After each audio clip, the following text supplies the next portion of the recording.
Last night I was asked a question. It's a commonly asked question. How can I remember better what I read? I read, but I don't remember. I read Prabhupada's books, but I don't remember. Well, that's true of everyone. With very few exceptions, none of us have photographic memories. Most of what we read, we forget. Even books that I read in my childhood. I read so many books in my childhood, I can't even remember the names of the books, let alone what was in the books. Of course, everything you read makes an impression on you, and that's the main point. In reading Prabhupada's books, the aim is not for us who are trying to practice Krishna consciousness. Our main aim, it's not like being kids at school who are supposed to cram everything and regurgitate it in an exam. Of course, there are Bhakti Shastra exams, and it's good if you can know. But the main aim is for purification.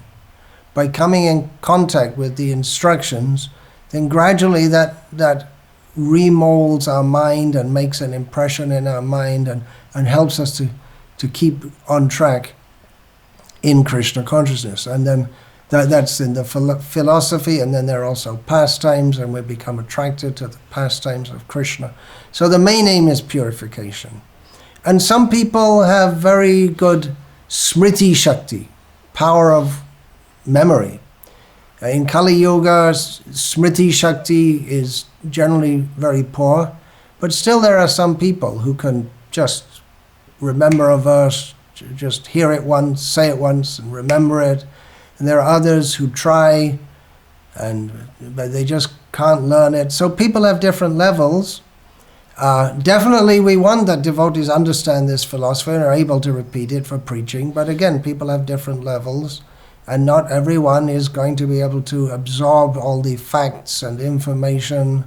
There are some very basic things that we need to understand. Even if you can't remember the names in the genealogical lists in the Bhagavatam, or even if you can't remember all the different terms, the Sanskrit terms of this, some basic things we have to understand. I'm an eternal servant of Krishna. Krishna is the Supreme Personality of Godhead. I should serve him to the best of my ability, giving up all material desires. There's some basic things. And then there are more things also. Actually, the philosophy is vast and huge, and there's no end to it. But again, different people have different capacities. And we do want people we do want devotees to become learned, so that they can repeat this philosophy for the benefit of others, and reply to certain objections. But again, not everyone has that capacity. Sometimes devotees say about myself that I'm very learned. I live in India. I know actual pundits who are actually very learned and much, much more intelligent than me. So maybe compared to the average devotee in ISKCON, I am quite learned. But that doesn't come around by chance either. It's reading again and again over so many years.